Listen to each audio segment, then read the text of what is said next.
Hi అండి. ఈరోజు నేను కటోరీ బ్లౌజ్ కొలతలు మొత్తం క్లారిటీగా చూపిస్తున్నాను చూడండి. వీ పొడవు వచ్చేసి 14కి 1 అంగుళం పట్టి 15 అంగుళాలు పెట్టాను. బాడీ లూజ్ వచ్చేసి 11 అంగుళాలండి.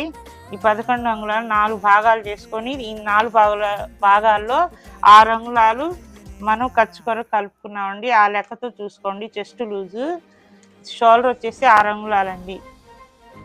ఇదిగోండి చంక్ వచ్చేసి 5.5. ఇక్కడ మనకి కటోరీ బ్లౌజ్కి లెక్క షేప్ దగ్గర అండి కప్స్ వస్తాయి. ఇదిగోండి మనం మామూలుగా అయితేనేమో ఇక్కడ మన షోల్డర్ పై నుంచి లెంత్ తీసుకుంటే 10 అంగుళాలు ఉంటుందండి. ఆ 10కి మనం కింద 13 అంగుళాలు క్లాత్ తీసుకోవాలి. ఇట్లా తీసుకొని ఆ 13 అంగుళాలు 10 అంగుళాలు పెట్టేసుకోండి. 10 పెట్టేసుకొని ఇదిగోండి నెక్ అంటారా స్టార్ నెక్, అక్కడి నుంచి 4 అంగుళాలు పెట్టేసుకోండి నెక్కి. ఇక్కడ అలా పెట్టేసిన తర్వాత ఇదిగోండి చంక వైపు నుంచి 2.5 అంగుళం పెట్టేసుకోండి. పైకి ఇలానే 2.5 అంగుళం పెట్టేసి డ్రాయింగ్ చేసుకోండి. తర్వాత ఇప్పుడు మనకు 10 అంగుళాల్లో ఇప్పుడు మనకు ఈ కప్పు రావాలి.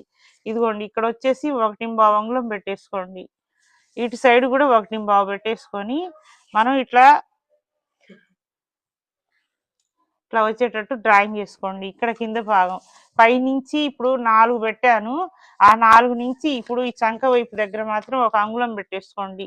ఇదిగోండి అంగుళం పెట్టేసి ఈ 1.5కి ఈ 4.5 నుంచి ఇలా లైన్గా ఇట్లా డ్రాయింగ్ వేసుకోవాలండి. వేసుకున్న తర్వాత నేను కటింగ్ చూపిస్తాను.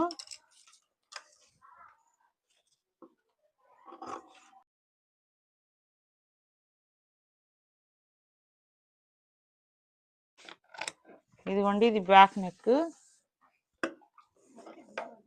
ఇదిగోండి లో చంక ఇలా తీసేసుకోండి.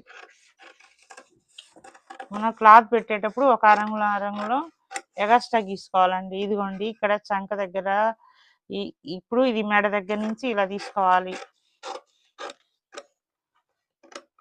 మళ్ళీ ఇక్కడ నుంచి 1.5 నుంచి